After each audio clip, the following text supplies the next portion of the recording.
This is the Secret Suds Society, where we pierce the veil, pull back the curtain, and shine a light on the breweries and beers you know and love. Brothers, sisters, initiates, and prospective members alike are welcome.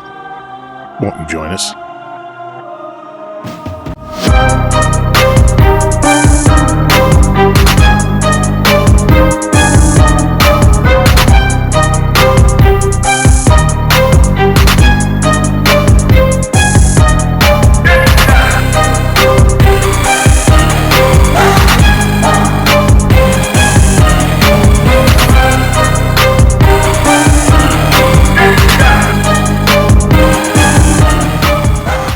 Well, welcome into the Secret Suds podcast, brought to you by the Illuminati Beer Collective.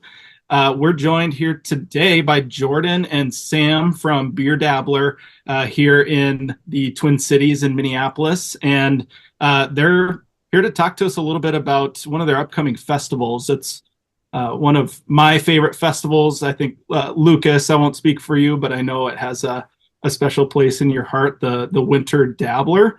How you guys doing? Doing great. Super good. Yeah, thanks for having us on. Yeah, thank you so much. Always a pleasure to see you fine fellas any chance I get. So thanks for having us on. It's a pleasure to meet you fine fellas. Oh yeah. Sam, Jack, Lucas, everybody. Yeah, Well, this is Lucas. I mean, this is the fourth time? Yeah.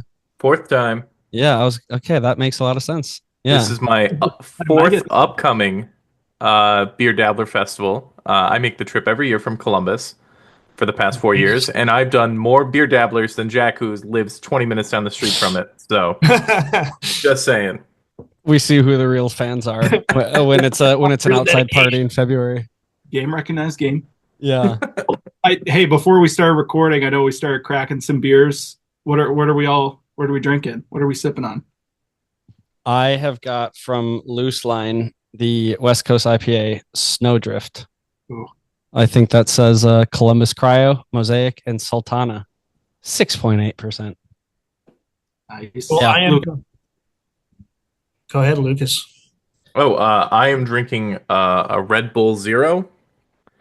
It's now made with monk fruit for sweetness. So, Sam, you had a couple of those today, didn't you? I've had like 6 Red Bulls today. Yeah. Yeah. Sugar free. But I've switched over to Athletic NA IPA. Nice. I'm a sober boy. Yeah, that's a good one. Isn't that fun? The guy who plans the beer festival hasn't had any alcohol in almost a year. Yeah, That's we're at 266 today. There we go. oh.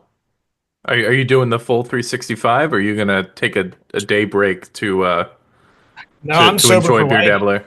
Oh, sober for life. Okay, that works too. Yeah.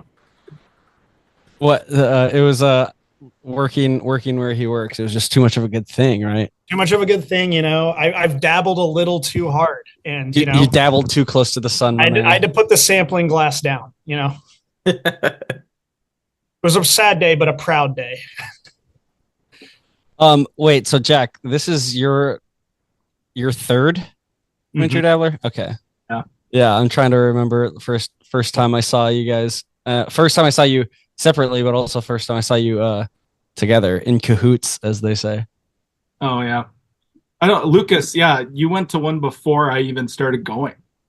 Yeah, that is correct. How did you even hear about it first? I followed Jordan on TikTok, and we developed some sort of a friendship of sorts, as one could have with somebody through a social media app without ever meeting them. But We really, would like, talk about beer and stuff like that. And I would just sit in his lives, because he would go live for hours, and we have similar backgrounds, like with video and audio production and stuff like that. Jordan's way better at it than me. He gets paid for it. I don't. Mm-hmm.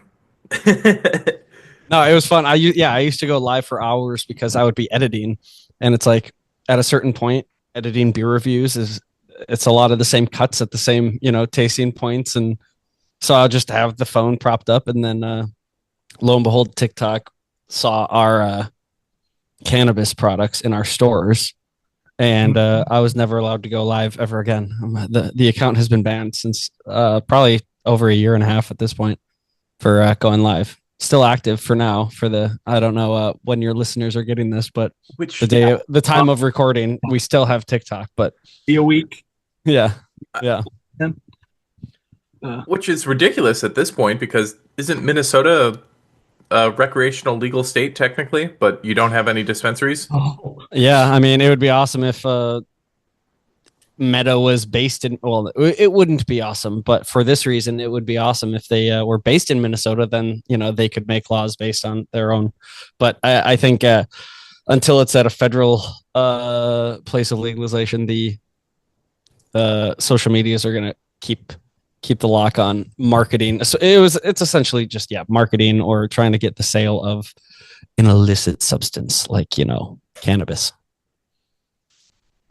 Nice. So I guess, for people who aren't aware of Dabbler and what you guys do, I mean, obviously, like we said, you guys put on beer fests throughout the year, but you're really more of, I mean, you're a media company, but you also have, that retail side too, the Dabbler Depot, which is an awesome liquor store, or really more of like a bottle shop, I would say, in the Twin Cities. And that's kind of what you're referring to there. But you guys have a podcast space and like an AV space, which is really cool. I know there's a few beer podcasts in the cities that record there. But do you just want to like give like a quick rundown of like everything you guys do as you can? I say.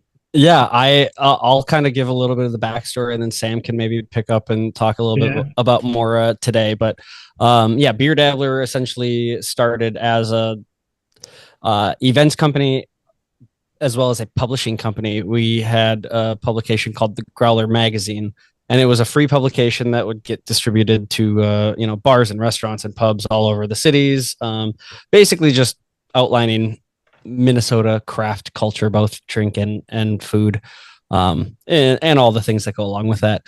But then the world pandemic happens and everything shuts down. So it's hard to be an events company when nobody can come to events. So that's when we, in 2021, kind of pivoted toward the idea of retail spaces. And so we opened up our first retail space in St. Paul on West 7th, called Dabbler Depot. And like you said, it's a kind of a bottle shop liquor store, but really we have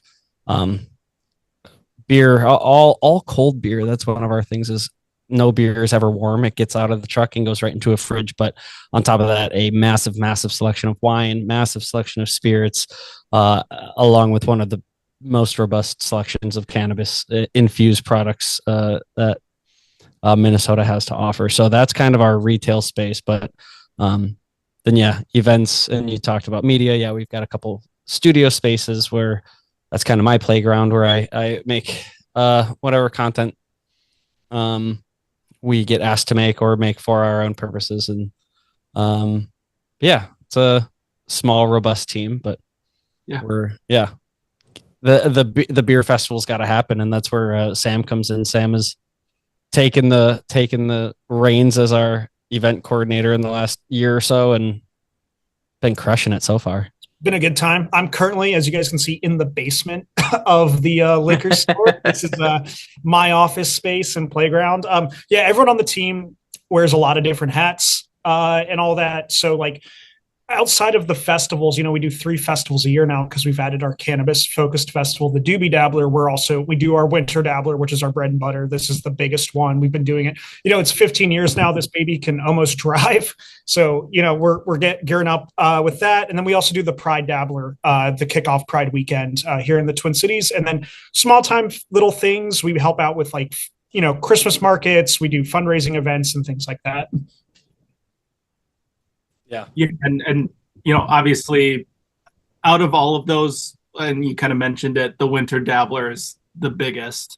And it's honestly like, I love it because it's like the most quintessential Minnesotan thing, where it's like, it doesn't matter if it's blizzarding, if it's below zero.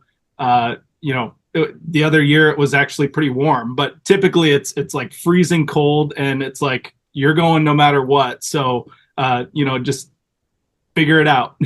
Put on extra clothes, get ready to get uncomfortable, but also, drink some good beer and seltzers and ciders and all that good stuff. So I always give Lucas crap because he usually comes from better weather to come stand outside when he could probably be a lot more comfortable somewhere else. But it's one of my favorite festivals. Lucas, I know you travel. Oh yeah.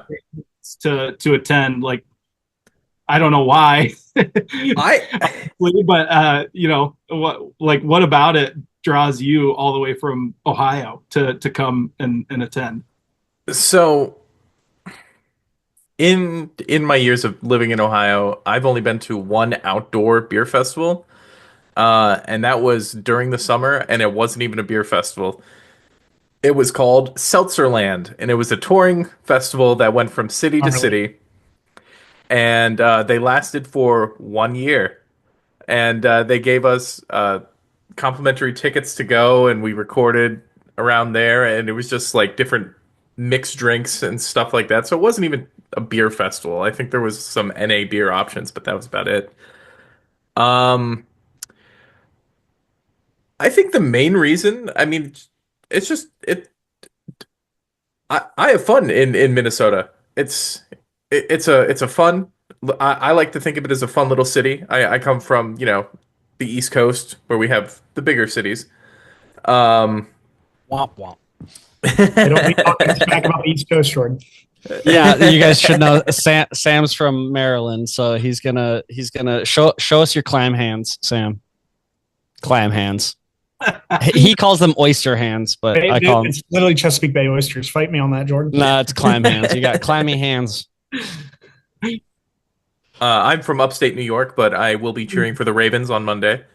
Let's go. I'm glad that it is the allure of the event is palatable, because that's what we go for. It's like, this is not an event for everybody. Far from it. This is an event for the weirdos and the crazies that are like, I'll do 3 neck gaiters. Yeah, I'll have 4 pairs of socks on and a string of pretzels around my neck. Like, This is an event for the goofballs who love being, Minnesotan, Midwestern, from the cold country. And it's like, what else are you going to do in the end of February in Minnesota? For me, yeah. I mean, I don't know what it's like to live there full year. So I get a nice little 4-day break, and most of the time I spend inside my hotel or in Manny's Steakhouse. Which I was going to say, oh man, are you going to go to Manny's again? Already made the reservation. Oh, beautiful. Once a year, it's great. Nate and I look forward to it. You, Lucas, you've been to Manny's Steakhouse approximately 3 more times than I have. And I wish I could join you, but no, we'll be setting up pedestrian barricade and what else, Sam? What else do we have to do? Driving 4-wheelers. Driving our Polaris Rangers. Yeah, that's primarily what I do. I got to do a lot of stuff, get in it, and I drive away. And then I turn my radio off. Yeah, just kidding. I'm running around like a crazy person event set up. Yeah. I fear for Sam's hairline, because most of it usually gets peeled away leading up to event day. Yeah, I'm gonna pawn off a lot of stuff to my intern. Delegate. We're gonna call it delegation in the professional sense. But with each thing, there will be a lesson to be learned, because it's an internship, right, Sam? If there are anyone from the Minnesota Department of Labor listening, this is an educational program. I am not forcing someone to do work for me. Just had to get that in there. Thank you. Wait, Jack, what are you drinking? We never told us. How rude. One of my favorite lagers from late last year. Today is Tomorrow, Fair State, and Live Oak. Delicious. Fair State started distributing in Ohio at the end of last year. Oh, so good for them. That is a good thing for me. Because this festival, I treated it as a way for me to try a good selection of beer that I normally would never have gotten to try. I mean, it was the first time that I had more than one tasting of 903, and they're from Texas. Yeah. I had one can of theirs all before that festival, and then I just sat there in front of that tent and had like 6 cans. Not 6 cans, but 6 samples. Yeah. 6 cans. Yeah. Move. I just remember I didn't see you guys, but I saw videos of you guys toward the end of the event last year. And I think things got a little squirrely. I do actually have photos of Jack dancing. They're not my photos. It's the professional photographer. And Jack, you're making some dancing faces. And that was last year? Yeah. There was the year before, Back Channel had the DJ, and they were like right by the exit too. So as everybody was moving that way, everybody just kind of slowed down and stopped. Yeah. They got to round out the party. That's when we get the wall of Polarises driving to corral people out. All right, everybody, get out. Beep, beep, beep, beep. Yeah. So actually, Lucas reminded me. So 903 last year, like they were one of the few out-of-state breweries, but there's usually like a good chunk. Are there any new breweries this year, even like from Minnesota? Any new players? Anybody from out of state that you guys are excited about this year? Yeah, for me, it's always nice to see maybe smaller breweries that were here last year. Maybe it was their first one, or this is their third one, and just seeing how they've changed. It's funny, these guys have been on my mind today just because we had a conversation with them. But like Wandering Leaf is a smaller brewery right here on West 7th, St. Paul, that we're huge fans of. And so for me, it's exciting just to see them grow and grow and grow. As I get their beer lists in and as I organize it for our app, it just seems like, wow, your repertoire has gotten huge. I mean, obviously we have Boston Beer Co. coming out and bringing things like Dogfish Head from the East Coast and stuff like that. But, you know, right now we're seeing not a whole lot of newer stuff. We're seeing a lot of our pretty consistent breweries who have shown up before and kind of bring newer beer. You know, they have new stuff that they're ready to sample out and kind of show people, you know, they have a fresh spin on things now. You know, you're not going to get the same like Surly Furious that you do every single time. You might get something brand new with it. Yeah, which I mean, I've gotten very familiar with like some of the typical offerings, but I know like for somebody like Lucas who's traveling outside of the state, and like he said, he uses it as an or like an opportunity to try a bunch of different stuff. You know, I think that's great, and obviously like Minnesota is well represented. Wandering Leaf, yeah, I was just there 2 weekends ago, and it was like the second time I've been in. I went in right when they opened and hadn't been in since, and yeah, it was super impressive. So I see what you mean, like seeing, and we have a lot of newer breweries too that are getting involved with these kinds of events too. It's cool to see. Like Brewhaven is a brand new brewery that's not even been around for a year. Their debut with us was at the Pride Dabbler, but this is their first Winter Dabbler. And they've had a couple of months now since Pride to kind of work out and get new things. I mean, they have a phenomenal NA option for me, but they also have just phenomenal beer. Their hazy and their Pups Lager is just really good, incredible beer that's really affordable for the consumer. And so like for me, seeing Brewhaven come out with this huge repertoire of stuff, you know, even in a month's time is really exciting, just because they're good guys, they do good beer, and they keep it real. Yeah. And you mentioned the app too. I will say that's a pro tip as somebody who has used the app before. There's so many breweries. It's a really big festival. The app is super nice for, you know, kind of mapping things out, or like you can prioritize certain beers that you want to try or breweries, because as things go on, your logic and reasoning doesn't necessarily stick around. So it's nice to kind of have that reminder to be like, you know, where should we go next? Okay, let's, you know, we got this one marked. And it's super organized. Like I have never been to a beer fest that has like that much thought put into it. So that's another thing that I've always kind of appreciated about how you guys put on these events. But thank you. Yeah. I mean, like Sam said, this event is almost old enough to drive. Thankfully we have Sam to make sure the car is pointed in the right direction, sitting shotgun. But yeah, there's a lot that we've learned. I mean, this is my fifth Winter Dabbler. I think my ninth or 10th total event with the company. And I mean, even in those years, I've seen things that obviously were bad decisions, and then I've seen things that were obviously good decisions that we've stuck with. And so yeah, thankfully we can learn from our mistakes. That's pretty much what we've built a business model on. Yeah, it's just continuously learning and just kind of just got to take your L humbly and take it. That's mine. I'll keep it and I'll keep it moving. Hey, yeah, as long as you're, paying attention and learning and like taking that into the next year, I think, that says a lot. We also get so many DMs after the festival being like, I'm really upset that my iguana couldn't attend the festival. And you're just like, I don't even know how to answer that, but I'll try harder next year.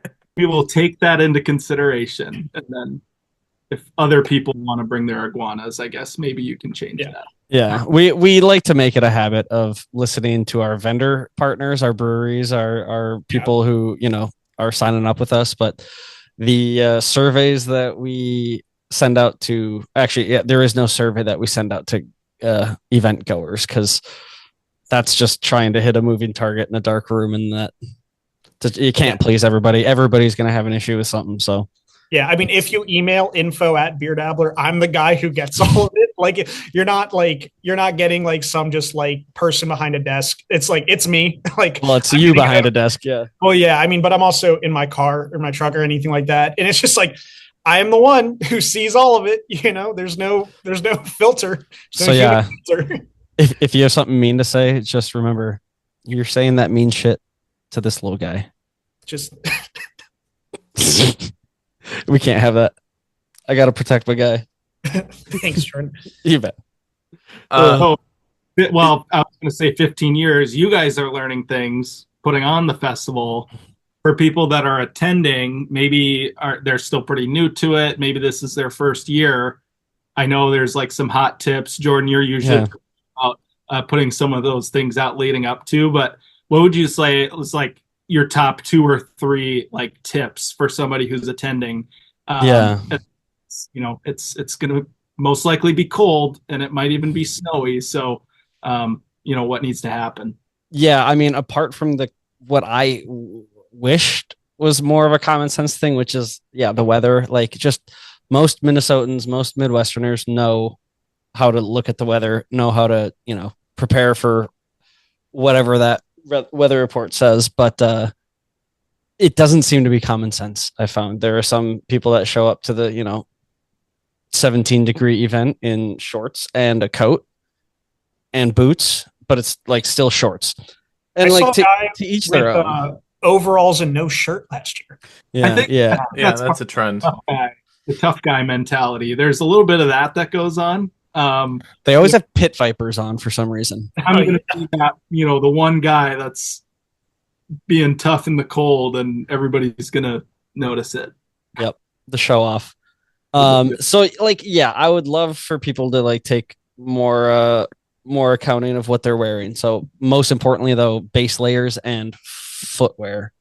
I cannot stress that wool and polyester are going to be such a better option for you in layering than anything cotton.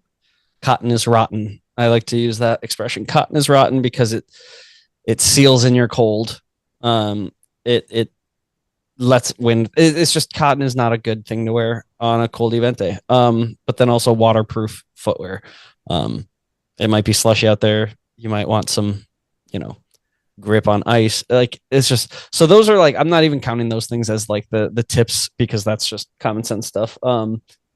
Something I think people should be aware of is the Coliseum.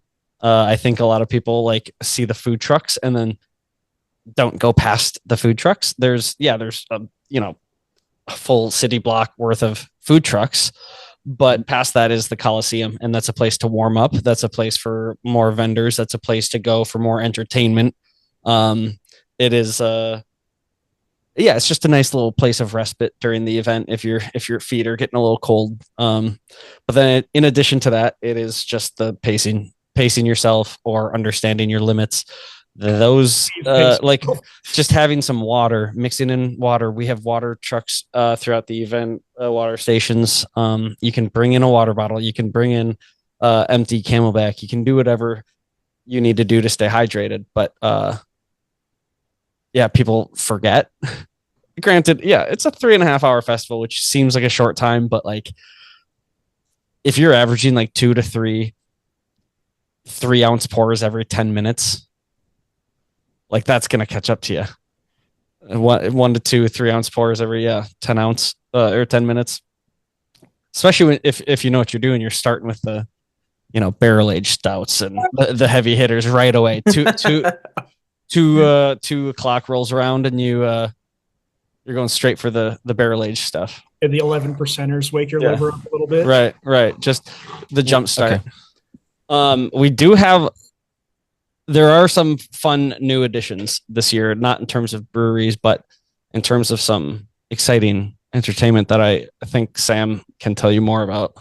Yeah. Oh, so we always have, soaring sleds. We always have, the snowmobile jumping. The St. Paul bouncing team will be launching people into the air like they normally do. But we have 2 new things that we haven't done before. And so in the Coliseum, I'm working with the Minnesota Armored Combat Association, specifically the Twin Cities Wyverns. So, the guys that dress up like the knights and like just full force beat the crap out of each other. Yes. Yes. Big Ren Fair guy. That's right. Yeah. Lucas. Yeah. Yes. So these guys are going to be fighting for sure. They'll be putting on like 3 or 4 bouts throughout the entirety of the event. Of course, get a little crazy, root for some knights, and then afterwards they'll leave and they'll do like pictures and stuff like that. And you can, walk up and talk to them. The guy Matthew who runs it's just the nicest guy, and the crew is just super cool and they're super stoked to be there. And then we're working with Timberworks Lumberjacks, and so we'll have a lumberjack show going on right in the center of the Midway. Just good old fashioned American competition, man versus wood. The age old battle of man versus wood. Just don't Google it. Right. You might get some spotty results. Oh. Yeah, and then, classic DJs and things like that. And then we're going to continue with some maker vendors. We're working with a group called Homespun Events. The guy, Ben, who runs it's a good friend of ours. And so he's going to find specific kind of brewery adjacent vendors and stuff like that. You might see like beer koozie mittens, all sort of, vintage beer signs, that type of stuff. That way you can get a bigger part of the culture. That's one thing Jordan and I have been talking about as we talk about festivals. Like, yeah, it's like a cool way to like sell tickets, but like this is a really cool way to just be a part of the conversation about what the Minnesota brewing culture looks like. The tagline for the festival right now is just Beer Dabbler. So Minnesota. This is, we're trying to keep it weird. We're trying to keep it community and local driven. And, we're trying to keep it a little bit more homemade and organic. Yeah, I love it. And one of the things that I always think of is the big hot air balloon baskets. Oh, yeah. Warm. I assume those are back. Oh, yeah, they'll be back. Yeah, those guys are super cool to work with. And honestly, it's just a great way to, kind of create an environment, from an events perspective. Like for me, just fire shooting in the air, it's like, that's cool. But it's also like serving a very real practical purpose, which is we need to get these people warm. It works really well. Yeah, it's like a vertical bonfire. Yeah. Just like a 20-foot tall but very skinny bonfire. Yeah. Yeah, and these guys who do it, they are so stoked to just be a part of it. Like, I don't know how, but a few of the operators got my phone number, and like a few of them just texted me being like, "I'm so stoked to be here, dudes! Like, I'm ready. What can I put on my basket?" And like, anything that doesn't piss people off, I don't care. So, no plans to bring back the indoor inflatable hockey arena? What happened with that hockey? Jordan, isn't the inflatable hockey, wasn't the thing that got like super cold and like broke? Jordan, we can't hear your mic's off, bro. Yeah. So the giant human bubble hockey, we ordered it custom with like Hams marketing. Hams didn't even spend $1 on it. We were just like, we're going to put Hams branding on it. We ordered it custom from this place in California. I don't think California people really understood what went into making something for the frigid Minnesota winters. So we get this thing, like the two parts of it, like it's kind of like a mat, like a floor mat. This thing's massive. It's 50 feet long, 20 or 30 feet wide.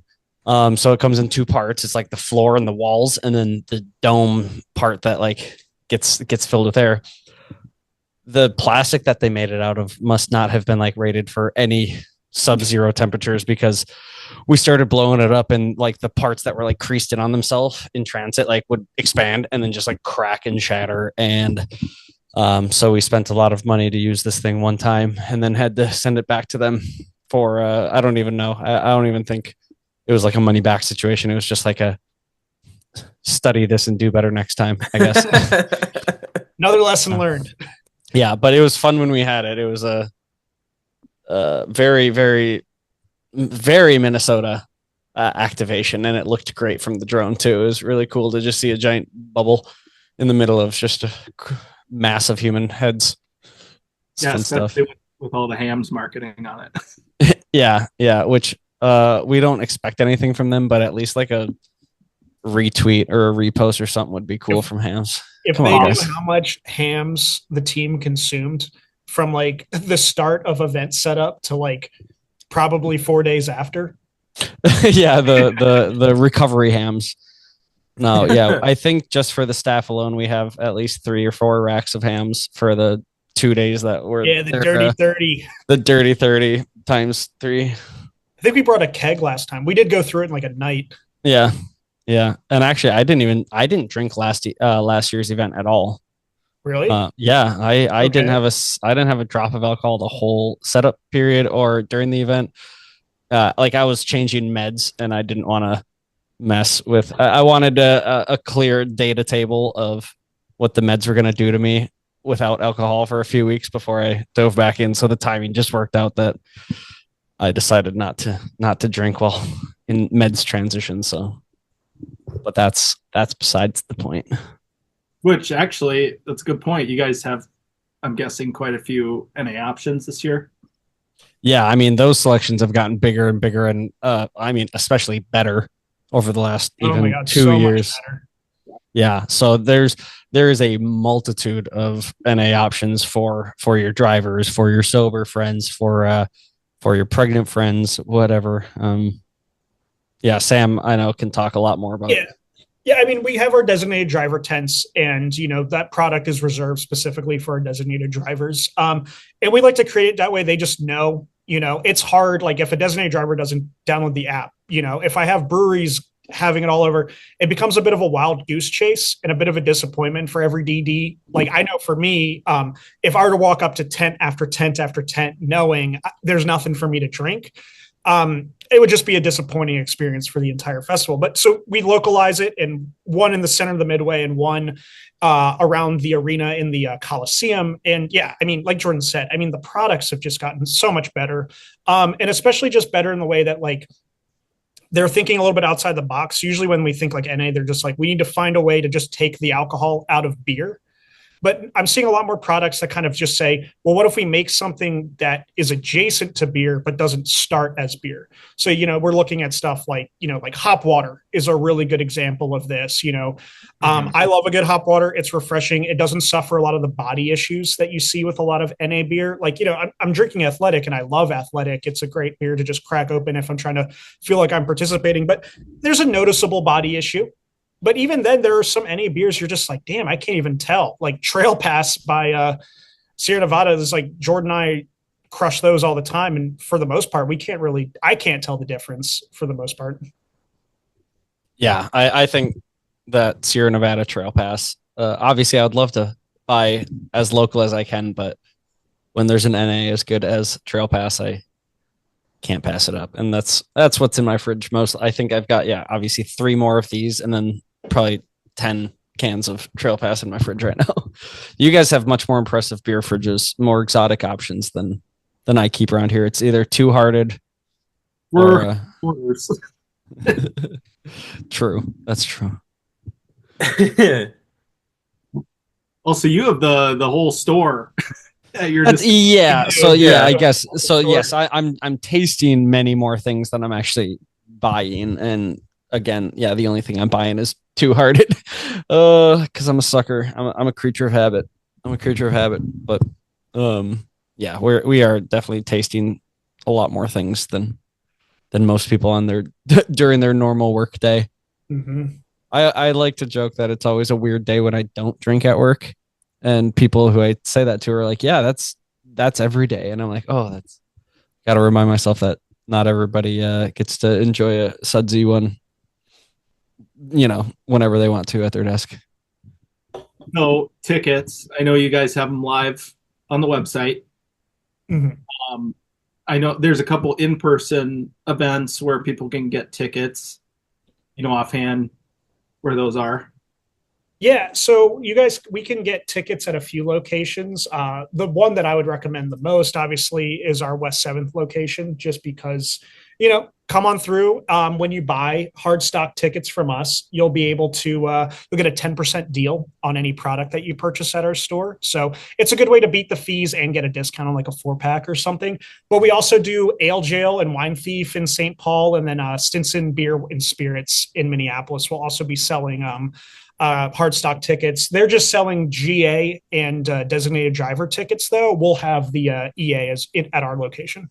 Yeah. So yeah, Dabbler Depot. You said Ale Jail and Wine Thief, and then Stinson's. Yep. Yeah. But Dabbler Depot is where you'll get discounts and whatnot. Yeah, you might even see Jordan and I. Maybe if we come out of our dungeon that Sam, like I'm in my home dungeon right now. You're in the work dungeon. I think I'm in the work dungeon more than my home dungeon. Let's be honest here. Yeah.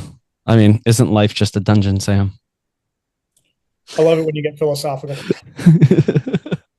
That's what our pretty much our work conversations devolve into, is just Sam telling me that some way of thinking is contradicting another way of me thinking. So he went to school for philosophy, though, so he's allowed to do that. I am employed too, everyone. I'm employed. Yep. A philosophy major who also has a job. Amazing. Dude, look at you.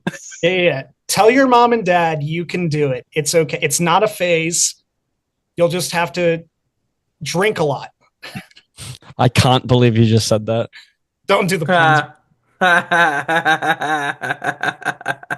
Don't do the puns. Sorry. When it comes to the day of the actual festival, I saw there's a new thing of how to get to the festival. The train is going there now.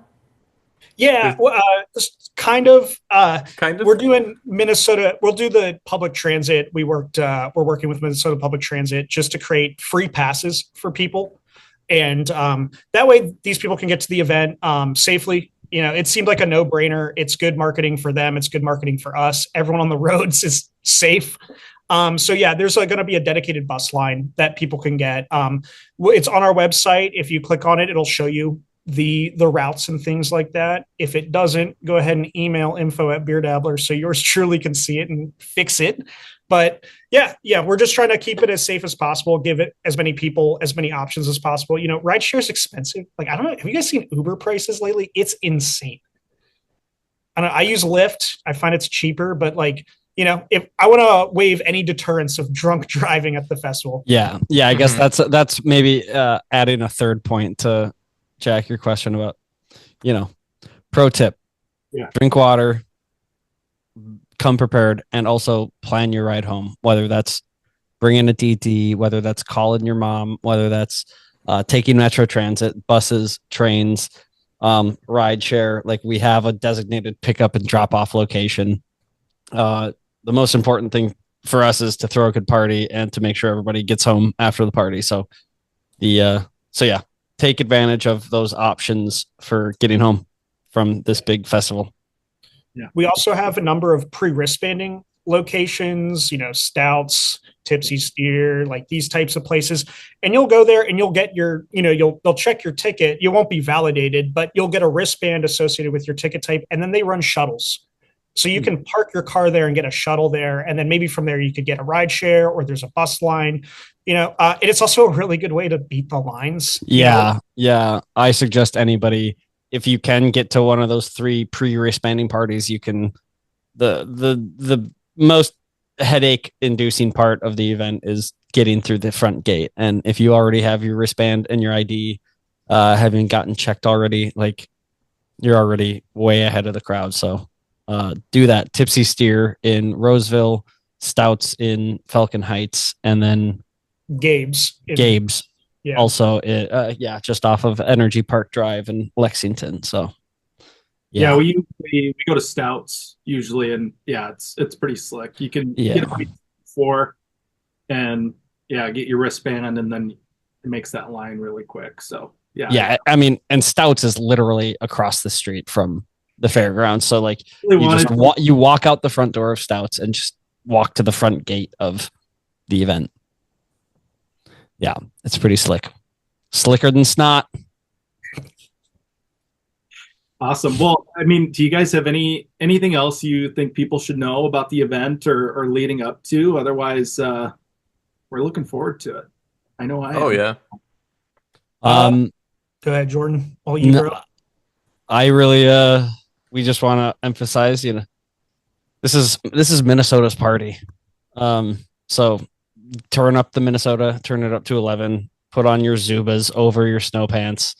Bring your own hot dish. As long as it's on a necklace around your neck, it'll be fine. I would love to see that.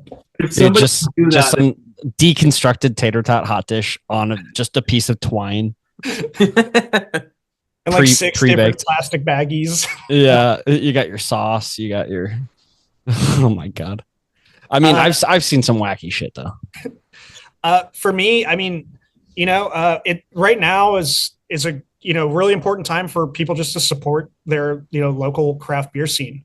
It's no secret that breweries are struggling right now. It's no secret that beer sales are down. It's no secret that things are a little strange in the brewing world. And so for me, I mean, breweries here in Minnesota, and one thing that stuck out to me when I moved to the Twin Cities area from the East Coast was just how much of a community hub these breweries are, and community works both ways. I mean, if we just got to get people to support these areas because they serve a function. Breweries are there when you're off work. Breweries are there when you're looking to celebrate. Breweries are there when you're looking to mourn. They serve as kind of totems in the community, and they need our help right now. They need our support, and craft beer is cool. I say this as a sober person. I think craft beer, the industry, the craft itself, is a really, really cool place and a really compelling place. And so I would just kind of call to action, get out there, buy local, sit at the tap room, talk to the beer tender, see what's going on, Well said, Sam. Well said. As somebody who works in the industry, very well said. Thank you. I'm thinking about this a lot. Guys, tell me what this Illuminati collective is. How I need to know about this. Yeah, this is a fun twist. Yeah. Who do we need to sacrifice in order to become a part of the secret coven of Illuminati members? Circle. So, what? Wait, what? What'd you say, Jay? It's a mystery. I know. So maybe we can talk all at once. Say that again. We're the air you breathe. We're everywhere and all at once. Jack, always watching. Yep. Jack, are you in there? We'll uncover it. I'm going to go on a deep investigation day of see if the beer Illuminati shows up at the festival. Yeah, are you guys going to show up in robes and have just perpetual fog behind you? I may not have one, but I don't want to scare people, so I probably will just wear my bibs and my snowmobile jacket. Yeah. Go incognito. Nice. Incognito, I might wear it underneath. It's a nice base layer. Mm-hmm.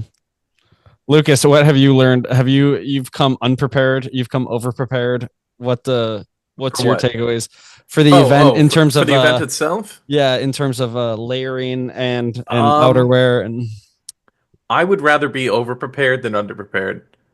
I have made a lot of quote unquote game time decisions. Like last year, last year I made some game time decisions, and I was good up until the sun went down. Because last year was, dare I say, warm.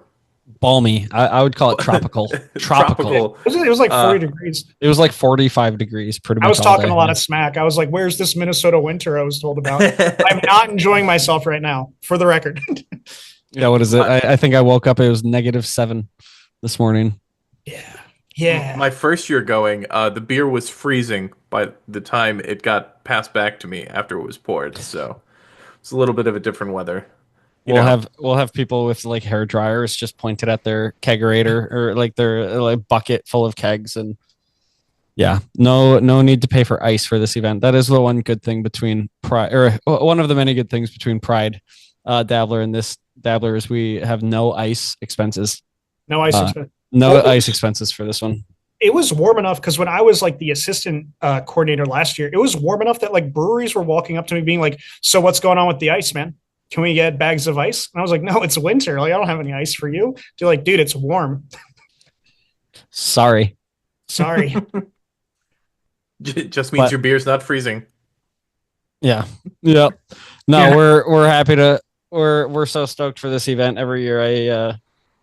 I love the energy around it. It is just Minnesotans being Minnesotans, and it's just a good excuse, like Sam said, like to build that community, to keep the community going. It is a two-way street, and these businesses need our help just as much as we need their juice. So I think, come on out. I need their juice. You give me their juice involved. But yeah, we try to keep things very, I mean, Minnesota based and Midwest based. There's our Wisconsin friends, our Illinois, Iowa, Indiana friends, but for the most part, Sam, you'd say probably 70% of our breweries are Minnesota. Oh yeah, and then that just comes from the fact that like we have just a solid relationship with the local craft scene, and you know a lot of these people, like we know the brewers, we know the owners, we know the marketers, we know these people who are involved in the tap rooms, and so it's like it's just emailing kind of a friend that you've done this party with so many times. It's like same as last year, and you're like, yep, and so yeah, we keep it pretty down to earth. We really like to focus, like Jordan says, on the local guys. I mean, one of the reasons that like I like craft beer so much is, like I said before, it's just such a community thing, and it just doesn't make sense for me to like jam pack like, hey, check out Toyota, check out like Honda, like check out all of these like Jameson, like all these big name brands, when like I have stuff like one thing we say at the liquor store all the time is like I have something better for you that's also cheaper. Like there's just like, even when it comes to whiskey, when it comes to wine, and even beer, it's like, no, don't buy that 30 pack of stuff you're probably just getting sick of. Like, here's a really good craft beer pack that's cheaper and tastes better. And made 2.5 miles from where you live. Yeah. Well, yep. Jordan, Sam, appreciate you guys hopping on and sharing with us some of the behind the scenes and kind of getting us geared up. If people want to see some updates, Jordan, just follow you on Instagram. I assume you'll be putting out some of that same content with tips and yeah. Go ahead, drop a follow at Beer Dabbler on Instagram. If TikTok, if Congress decides to delay this whole thing, then yeah, TikTok, YouTube at Dabbler TV, Facebook Beer Dabbler, wherever. Yeah. Zanga. I can't remember the Zanga handle right now. Does anybody remember Zanga? Are we old enough for that? I don't know what that is. It was. They did the. Didn't they do like Farmville?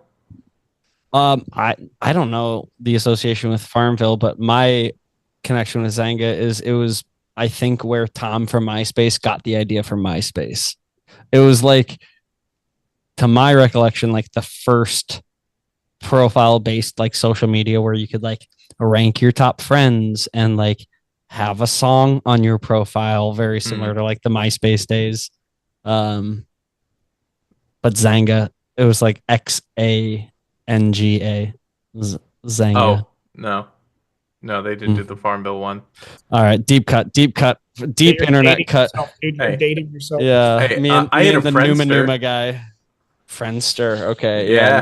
Never got on the Friendster train. I feel like I missed my calling with Vine. I think I could have made it big on Vine, and then I just never did because I was like, pff. The other short form video that were Hey, I was too young for Vine and too old for TikTok. Damn. You're like the Jean-Claude Van Damme of internet incompetence. Just old enough for microplastics, though. I got about 4 credit cards inside me. Oh my god. Oh yeah. All right. Well, yeah. Thanks, guys. I mean, Thank you so much. like every year. Like I said, it's one of our favorite times of year, and we're looking forward. Sure. It's my one time a year I get to see Jack. Yeah. And get that Manny's steak in you. And get that Manny's steak. Hey Manny's, pay for the podcast. Let me get a gift card, Manny's, please. Yeah, no, thanks for having us. This you. is one of our favorite events, and we can't wait to see you guys. Yeah, we'll see you day of, I'm sure. Sweet. Thank right. you. See you guys. See you next time.